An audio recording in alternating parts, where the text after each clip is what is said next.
How's it going, Pokemoshpitbeta? I am Dallasboi1992, and I'm bringing you guys a Pokemon Black and White 2 Wi-Fi battle.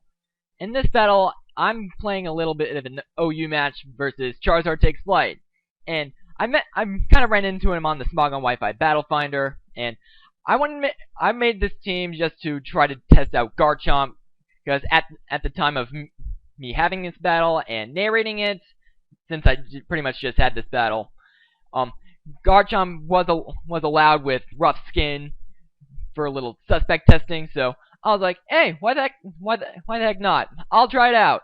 And apparently I wound up getting this battle with CharizardTakesFlight. So, looking at the teams, it looks like we're going to be having a weather war because I see a Ninetales on his side of the field, and I do have a Tyranitar on my side of the field. And Salamence is looking like the biggest threat to my team due to its amazing coverage, and the fact that it does pack Moxie, and it could pull off a sweep on my team if I'm not careful enough with playing around with it. And pretty much the biggest threat on my team to his team would have to be the Garchomp. So pretty much my game plan is to keep Garchomp and Tyranitar alive, and I probably should be good for this match. So I hope you guys do enjoy this battle, and let's get this show on the road! So my opponent's going to be leading off with his Ninetales to have the sun up, and I'm going to be leading off with my Rotom predicting his Ninetales lead.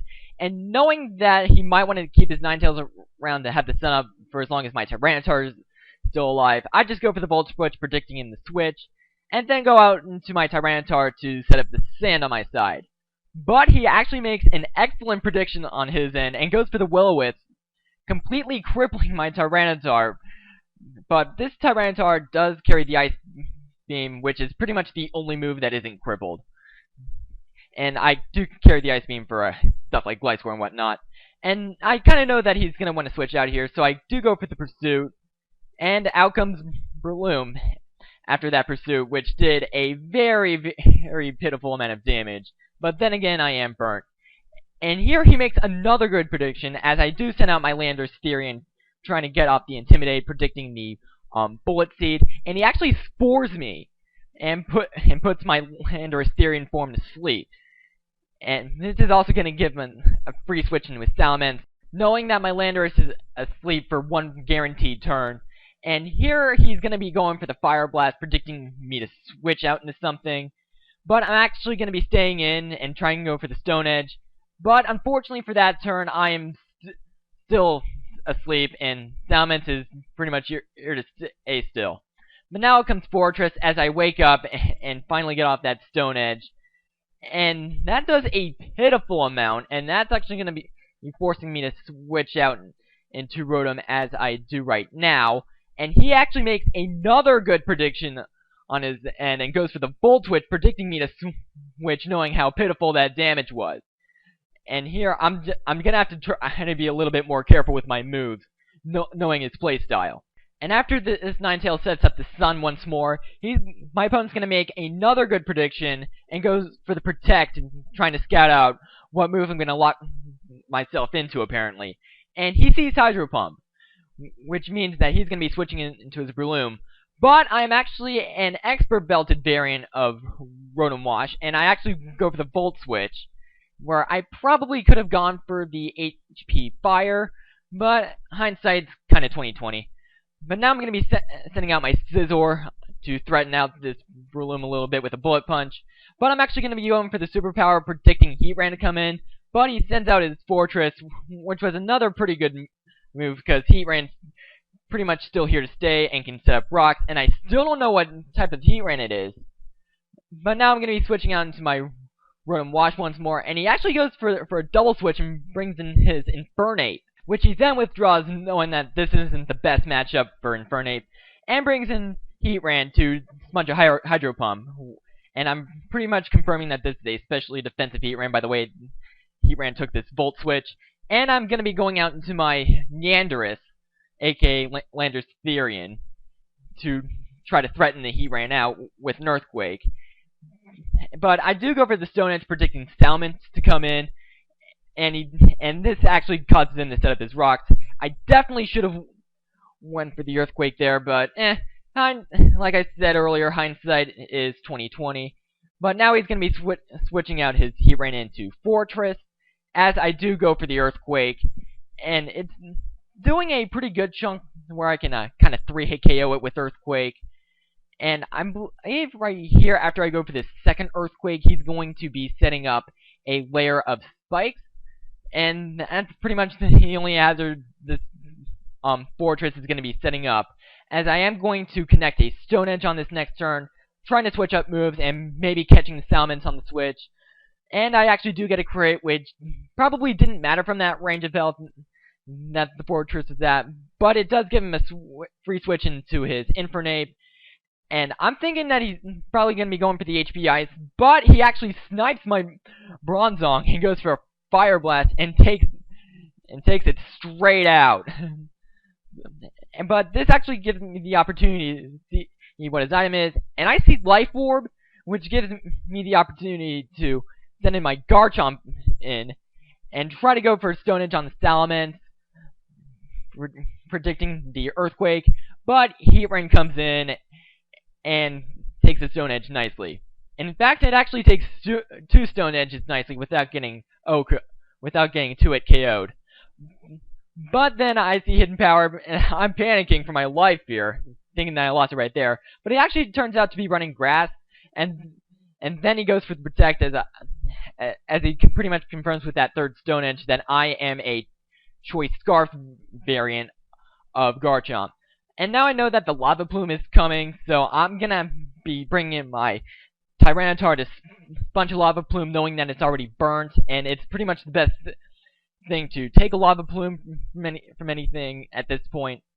And now he's gonna be switching out his Heatran into Salamence, knowing that he can save it for Death Fodder later, as I do go for the Superpower, thinking that he would have saved his Heatran for Death Fodder.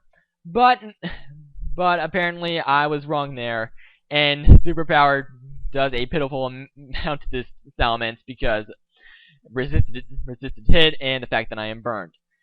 And now he's going to be sending out his Infernape once more, as I do double switch into my Neanderthus to try to get an Intimidate off on the Salamence. But Infernape is actually going to catch me with the Hidden Power Ice, as I did actually fail to see in the turn where Bronzong got roasted. And that will cost me my Landorus. Crit didn't matter because of the quad weakness Landorus has to Ice type attacks. But I'm going to be sending in my Rotom Wash to try to get an HP Fire off on the Balloon, which I predict to switch in. But he actually switches in Ninetales and sponges this hit pretty nicely. And then I'm actually going to be going for the Hydro Pump on the Ninetales to try to win the Weather War. But Breloom comes in and sponges the Hydro Pump nicely, and knowing that I don't really have much to take anything from Breloom, I'm just going to stay in and sack my Rotom, except for the fact that I do live Ice Punch, which kind of confirms that he could be a Lumberry set, and I do take the Breloom out with an HP Fire. But now Infernape comes in, and pretty much the best thing I have to do is let my Rotom die to a Fire Blast, and get my Garchomp in safely. And now here, I know that he's not going to be switching into Salamence, because it's still way too important at this point. And he's just going to be Death Foddering out Heatran at this point, which will give him a free switch into said Salamence. And I do want to have Scizor for this Salamence to try to revenge kill it with Bullet Punch. So, best thing I have to do is pretty much let my Tyranitar die and let him win the Weather War. And he does make the smart move and go for the Dragon Claw.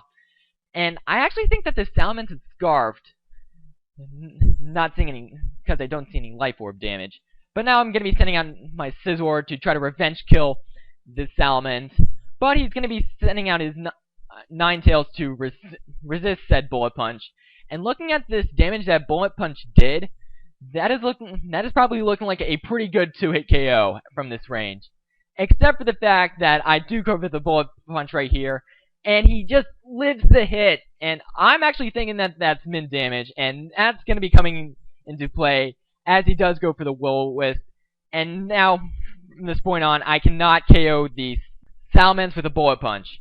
And maybe I could have KO'd Infernape with Bullet Punch from the range it's at, but I don't know.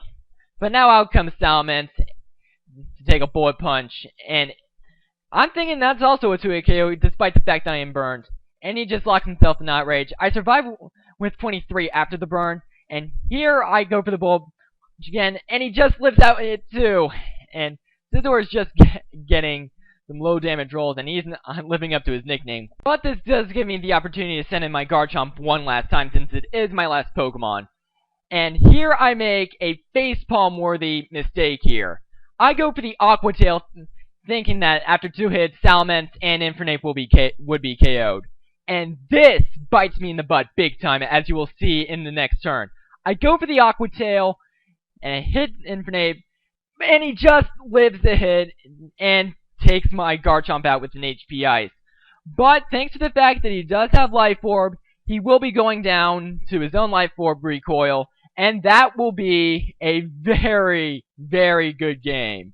And the screen did say that I did lose the match, and I probably deserved to lose due to that really bad mistake at the end. But it was a tie at the end, and definitely one of the best matches I've had in my battling career. And probably the best, now thinking about it.